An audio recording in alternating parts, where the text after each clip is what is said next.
fármaco vai fazer com o nosso organismo. A farmacocinética é o que o nosso organismo faz com ele, né? Por onde o caminho que ele passa, as coisas que ele pode sofrer como interação com o alimento ou com outro medicamento, ou seja, é o que o nosso organismo faz com ele. Isso é farmacocinética. Agora, a farmacodinâmica é o que o fármaco faz com o nosso corpo, né? Então, nós já estamos estudando, começando a falar agora do fármaco já ligado ao receptor e a resposta farmacológica que ele nos traz. Então, na farmacodinâmica é o que o fármaco faz com o nosso corpo, tá bom? E aqui colocando aqui, olha, as fases dos fármacos no organismo. Primeiro aqui, ó, farmacocinética, via de administração, absorção, distribuição, biotransformação e eliminação, certo?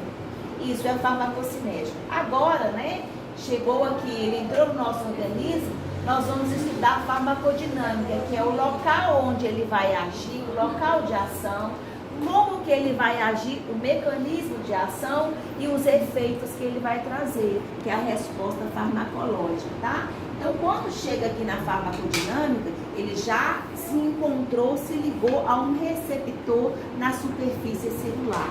E aí, uma vez que ele se liga a esse receptor, ele vai, então, trazer o efeito que a gente espera, tá? E aí, nós temos aqui, para absorção, ó, doses da droga administrada, né, para absorção, a concentração da droga lá na circulação sistêmica, uma vez que ele foi absorvida, a concentração da droga lá no local de ação.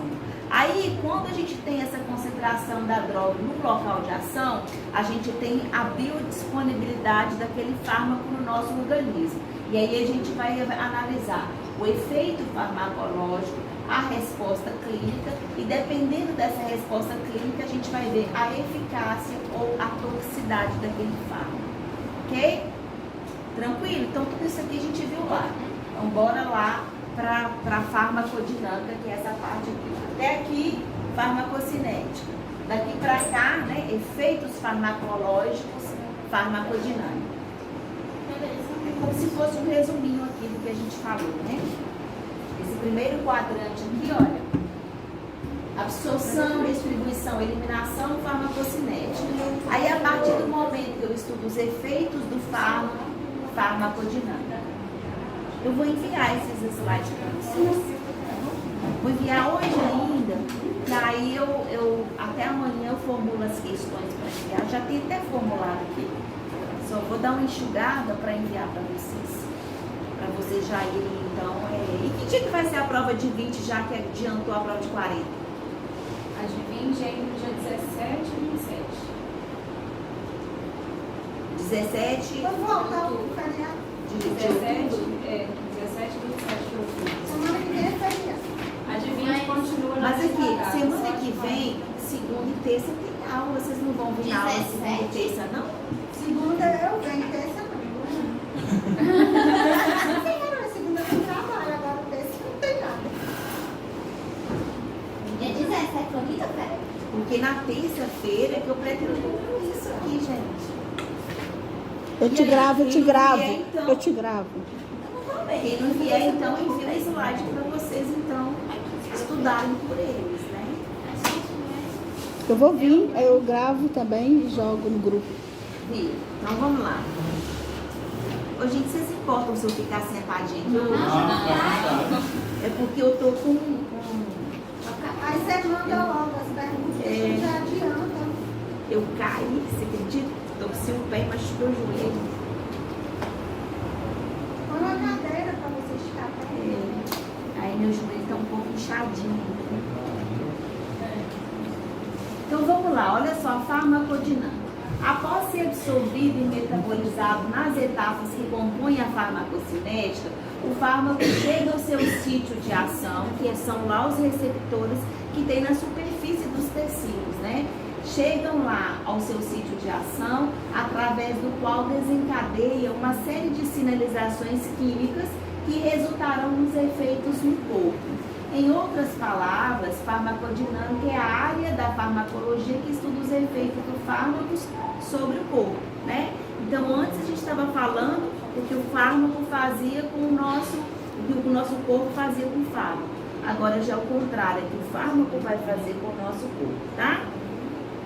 Aí a gente tem aqui uma seletividade local. Não é qualquer molécula de fármaco que consegue chegar e se ligar aos receptores que nós temos na superfície dos nossos tecidos. É como se fosse uma chave e uma fechadura. O encaixe tem que ser perfeito, certo? E aí a gente chama isso de seletividade local.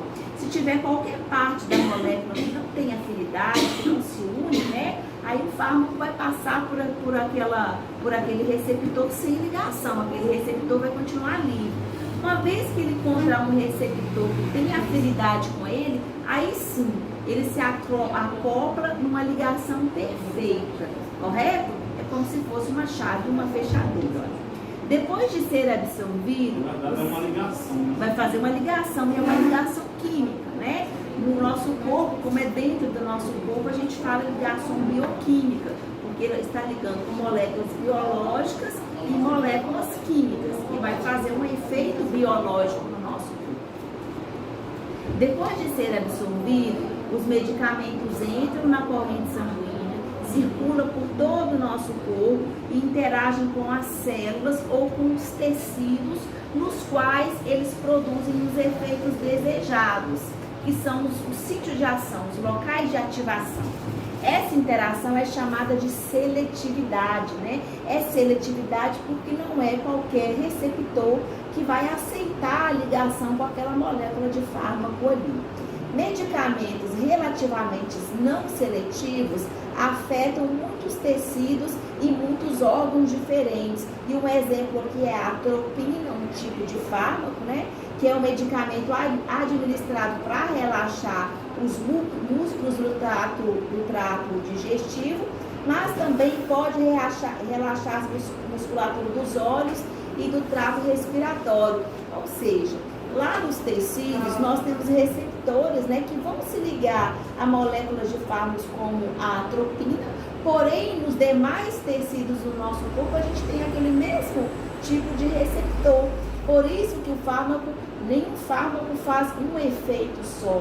A gente sempre tem ali reações adversas, efeitos colaterais, né? Porque a maior parte dos fármacos não são seletivos, né? Eles se ligam em maior quantidade a um tipo de receptor no tecido, porém tem outros receptores iguais a eles espalhados no nosso corpo que também vão se ligar àquelas moléculas de fármacos, né? E aí a gente não tem essa especificidade, ok, gente? Andréia, um exemplo assim que veio à mente quando você falava é remédio para antialérgico, da sono, né? Sono, né? Ele foi produzido ali para trazer ali uma melhora na resposta que a gente tem do sistema alérgico, né? Que libera ali uma cascata e aí ele vai naquela cascata ali e cria-se uma barreira ali, né? Aí uma vez que ele criou uma barreira, ele acaba ali impedindo o processo alérgico. Porque na alergia você tem algo que entrou no seu corpo, né? E aí o corpo libera ali algumas substâncias para conter aquela alergia. E aí você tem todos aqueles sintomas. Quando você toma ali um antialérgico, é como se fosse um bloqueio desses mediadores que estão migrando para o local ali, certo? Só que esses mediadores, né, eles não são liberados ali especificamente para um local. E aí acaba que tem outros efeitos ali. Tá bom? Então aqui no caso da atropina, a gente tem ali um relaxamento não somente do local dos músculos, de um local que a gente precisa, mas devido a esses receptores espalhados, né, nos tecidos, a gente tem outros tipos de respostas, a não ser aquela principal daquele fármaco lá, tá? Então todo um fármaco ali vai trazer um efeito colateral, né? Então, por exemplo, você toma ali, como ela diz, um antialérgico, que vai trazer uma certa sonolência também, né? Enfim, aí cada fármaco, se você ler na bula lá, o que ele vai trazer, a gente até perde a coragem de tomar, né? Não que vai acontecer tudo que está lá, mas pode acontecer dependendo do seu... Eu tenho que ter dentro. Dependendo assim, do seu organismo naquele momento, né? Então, seletividade local. Medicamentos relativamente seletivos, né? São os medicamentos anti-inflamatórios, não esteroides, que nós chamamos de AINES, né? Aqui dentro, lá dentro do nosso farmacologia, do nosso sistema nervoso central, nós vamos falar também desses anti-inflamatórios que são os AINES, né? Como a aspirina, ibuprofeno. A aspirina ela não é considerada um anti-inflamatório na posologia que ela é indicada pelos médicos. É só se for uma posologia, né, numa concentração muito grande, é que ela vai então agir como um anti-inflamatório. Então aqui no nosso caso, quando a gente toma aqui a aspirina, ela não é para um anti-inflamatório. Ela vai agir somente para dor e para febre. E aí, aumentando a concentração, é que a gente vai ter mediadores liberados aqui para fazer com que ela funcione como um anti-inflamatório. O ibuprofeno, não. O ibuprofeno, na concentração que ele é receitado, aí sim ele vai agir como um AINE, né? Como um anti-inflamatório. Como que é AINE? AINES, né? São anti-inflamatórios. E a gente são fármacos não esteroidais, né? E aí a gente vai e apelida ele de AINES.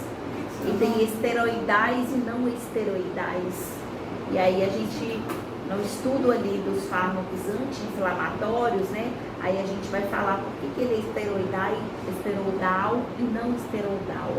Aí vai depender do mecanismo que ele vai se ligar, o bloqueio, né? COX-1 e COX-2 a gente vai ver mais à frente, tá bom? Porque para me explicar isso aqui, a gente tem que entrar lá no mecanismo do sistema nervoso central para vocês entenderem as COX, tá bom? Aí nós temos medicamentos que são altamente seletivos, que são aqueles que vão afetar apenas um único órgão ou um sistema.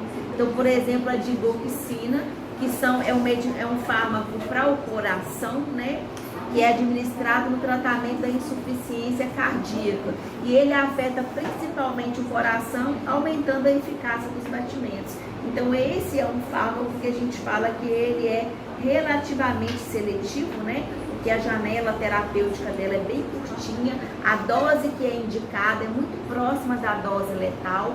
Então, a gente não pode ali aumentar a concentração de forma a alcançar aqueles receptores específicos ali do coração, do sistema cardíaco. Então, por esse fato, pela janela terapêutica dele ser bem limitada, né, a gente coloca então que ele é um fármaco específico que vai se ligar especificamente a esses receptores no sistema cardíaco, aumentando ali, né, a força de contração do coração, né, dos batimentos cardíacos. Então esse é a digoxina. A digoxina, gente, se você toma ela um pouquinho a mais, né, do que a dose que é recomendada, administrada, aí ela pode acelerar tanto o coração, né, e aí o paciente vem a óbito, né, por causa desse tipo de medicamento. Então acelera demais o coração. Por exemplo, pessoas que também não têm problemas cardíacos tomar digoxina, né? Tem gente que fala assim, eu quero ficar mais ligada. E aí vai lá, toma digoxina, né? E aí assim, acontece um caso de efeito aí que a pessoa não sabe que pode acontecer, né? Então é importante a gente conhecer esses mecanismos aí, ler a bússola antes da gente tomar alguns tipos de medicamento, porque às vezes você procura na internet, a internet fala muita coisa que na verdade não corresponde à realidade, né? Não é o certo. Então a gente tem que aprender a ler a bula desses medicamentos e entender o que a gente está ingerindo, né? Tranquilo, gente? Então eu estou falando de forma bem resumida aqui, tá? Para estar acelerando aqui um pouquinho a nossa matéria. Então, seletividade local. Então, os medicamentos, né, sabem onde eles devem exercer os efeitos, né? Então muita gente fala assim, eu tomo um remédio de dor de cabeça. Por que o meu corpo vai entender que é naquele local que vai ser a ação daquele fármaco? É por causa dos receptores. É por causa dos receptores, né, que tem na superfície dos tecidos que vão se ligar às moléculas daquele fármaco lá. E aqui mais à frente eu coloco aqui, olha, um tipo aqui de imagem para indicar como que são esses receptores. Então você tem aqui um receptor a nível celular, né? E observem que tem aqui sítios de ligação. E aqui são moléculas do fármaco. E observem que o encaixe tem que ser perfeito. Só depois que ele se encaixa perfeitamente é que ele vai então exercer a sua função, certo? Então ele vai passar por diversos receptores nos nossos tecidos, mas só onde ele encontrar um local que ele consegue se ligar perfeitamente é que ele vai então exercer o seu efeito terapêutico, tá bom? Então aqui a maioria das células apresenta muitos tipos de receptores diferentes em sua superfície. Um receptor é uma molécula com uma estrutura tridimensional específica e que permite apenas substâncias que se encaixam perfeitamente se liguem a ele como uma chave se encaixa em uma fechadura.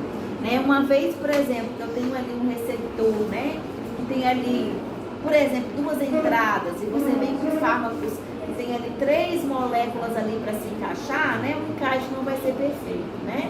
Se eu tenho 2 furinhos ali, eu tenho que chegar com molécula que se encaixa somente naqueles 2 furinhos. E aí o encaixe vai ser perfeito, né? Por isso que a gente fala ali de encaixe chave fechadura, tá bom? Acho que eu nunca mais vou esquecer disso. Chave fechadura. Chave fechadura. Até agora foi a coisa que eu entendi. Ô, tristeza, é porque assim, gente, a farmacologia, né, é tão grande, a matéria é tão grande que a gente divide em farmacologia por 2.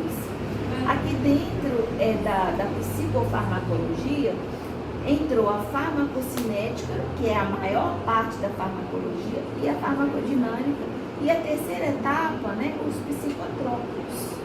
Porque assim, não tem como explicar psicotrópico se vocês não entenderem farmacocinética e farmacodinâmica.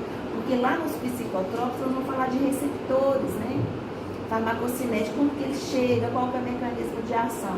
Se você não entende o mecanismo de ação, como é que você vai entender o mecanismo do fármaco? Entendeu? Só o tempo que foi curto demais. Eu acho que a gente tinha que ter mais aulas para eu poder falar com mais calma, porque a matéria é interessante. Né? Todo mundo faz uso de medicamentos, mesmo que não vai fazer parte ali da vida profissional de vocês têm que entender, né? Entender porque vai chegar pacientes medicados e vocês são da área da saúde, entender como que é o funcionamento, pelo menos ali um pouco do funcionamento do mecanismo dos fármacos no organismo da pessoa. Então é válido, né? Vocês terem esses conhecimentos aqui. Só foi um tempo curto demais. Eu acho que poderia ter dividido em 2 partes, né? Então, os receptores permitem que substâncias naturais produzidas no corpo, exteriores às células, do lado de fora das células, influenciem a atividade celular. Por exemplo, os hormônios que são produzidos naturalmente pelo nosso corpo, nós chamamos de substâncias endógenas, que, como por exemplo ali insulina, né?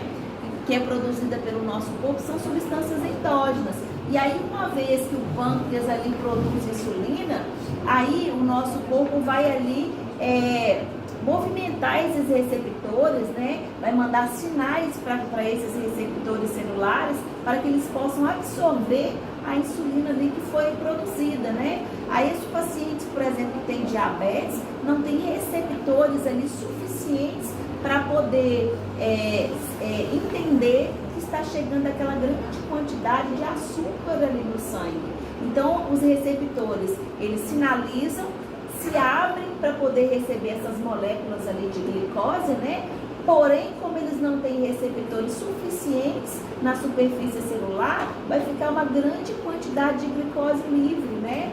E aí essa glicose livre é que vai trazer ali a quantidade de açúcar circulando na corrente sanguínea, que é o caso de diabetes, né? E aí a gente não tem receptores suficientes suficientes para absorver aquela quantidade de insulina que é produzida pelo pâncreas, né? Então, o mesmo receptor que vai receber o fármaco, ele recebe também substâncias endógenas. Então, uma vez que você não tem receptores suficientes para receber ali as moléculas de insulina que são secretadas pelo pâncreas, né? Você vai então tomar medicação que vai ajudar o seu organismo, né, a produzir mais receptores e captar essas moléculas ali de insulina que estão chegando ali, sendo produzidas pelo pâncreas, tá? São os mesmos receptores, porém a gente vai induzir a produção desses receptores, ok, gente? Aí, exemplo aqui, ó, neurotransmissores. São substâncias químicas que conduzem mensagens celulares lá no sistema nervoso, e hormônios, que são substâncias químicas liberadas na corrente sanguínea por um órgão com o intuito de agir em outro órgão. E aqui eu dei o exemplo aqui da insulina. Olha. Deixa eu ver, foi aqui que eu dei? Não, peraí.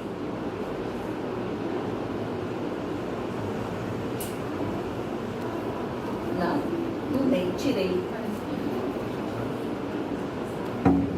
Então, nós temos aqui esses sinalizadores celulares, né, que vão fazer esses receptores reagir, dizendo que tem moléculas ali, chegando ali na superfície celular. Nós chamamos de neurotransmissores, quando são substâncias químicas, e nós chamamos de hormônios, quando são substâncias endógenas, produzidas pelo nosso próprio corpo, certo?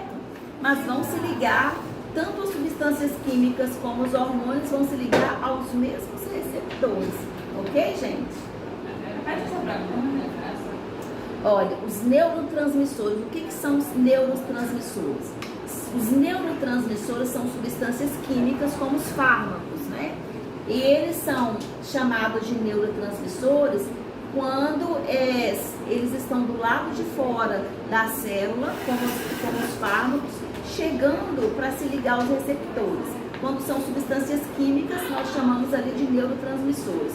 Nós chamamos de hormônios, né, quando são substâncias endógenas que o nosso próprio corpo produz. Ok? Como? Os neurotransmissores também não são produzidos pelo próprio. Os neurotransmissores são mensageiros celulares. Aquilo que leva a mensagem para a célula, certo? Então, nós temos neurotransmissores que são endógenos, né, e que são químicos. Os químicos são os fármacos e os endógenos são os hormônios. Nosso corpo mesmo produz os hormônios, como insulina, por exemplo, né? Dopamina, né? Isso. Antes são neurotransmissores. Sim. Os hormônios são neurotransmissores. São neuro, que vai ali levar uma sinalização para a célula de que tem substância chegando, né, na superfície celular. E aí, essa sinalização é que faz com que os receptores ficam ali prontos para receber aquela molécula, seja de hormônio ou seja do fármaco. Ok? Aqui, ó, os medicamentos tendem a imitar a ação de substâncias naturais e, portanto, utilizam os receptores da mesma forma, certo? Se eu não tenho ali receptores suficientes ali para receber as substâncias que são endógenas, produzidas pelo nosso corpo, nós vamos utilizar o fármaco que vai fazer o papel dessas substâncias que são endógenas. Quando a gente está doente, é porque o nosso metabolismo está...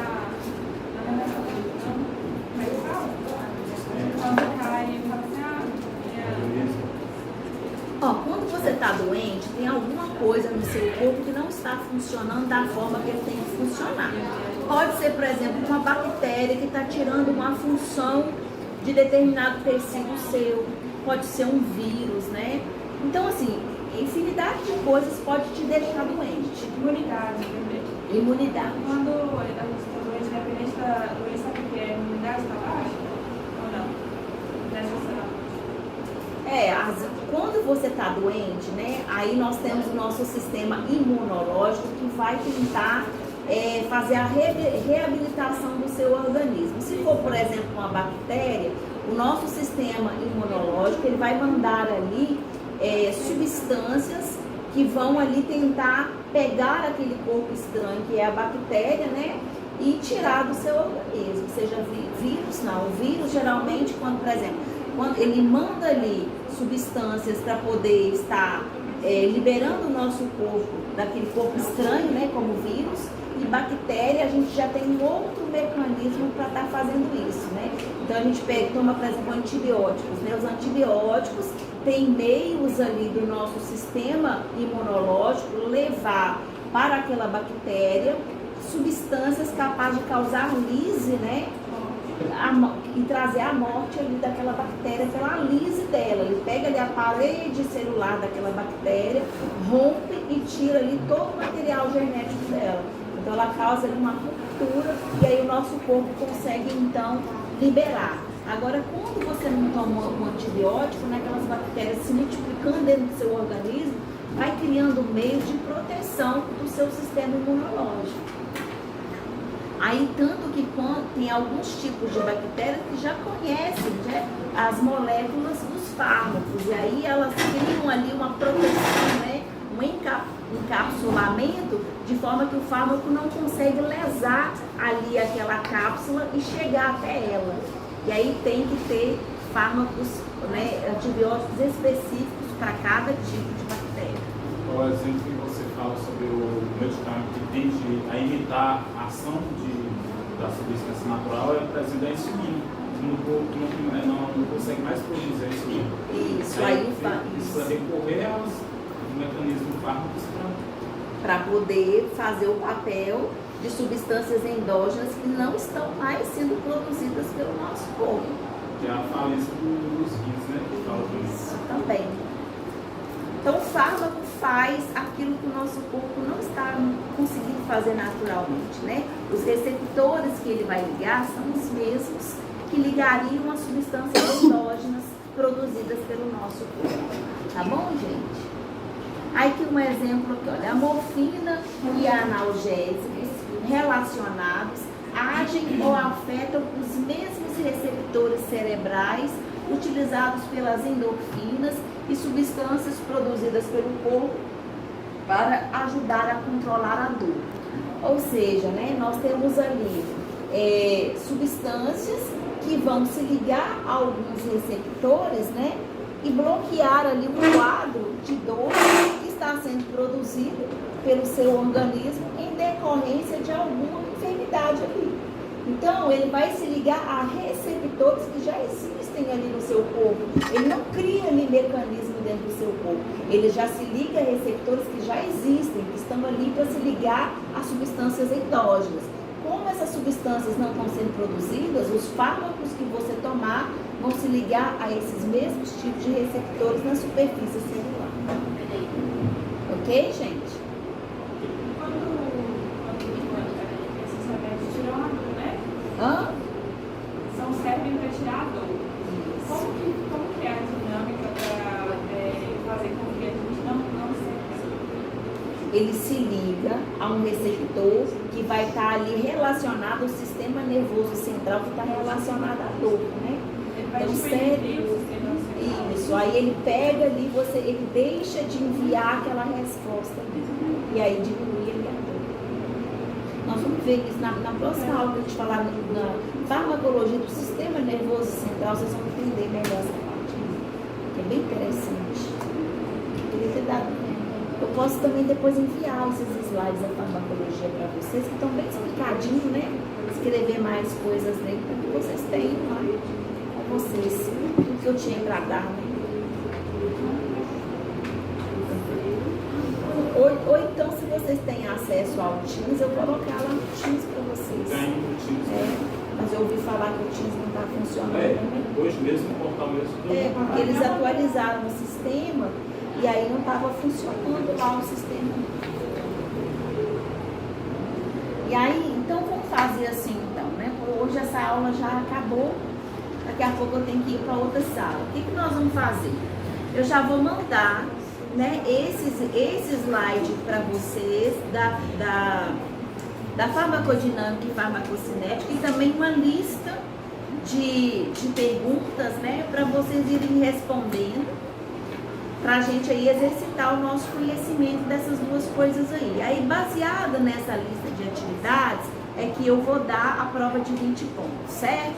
Certo. Aí, na próxima aula, vocês podem tirar dúvidas aqui da farmacodinâmica, para eu poder começar a falar da farmacologia do sistema nervoso central.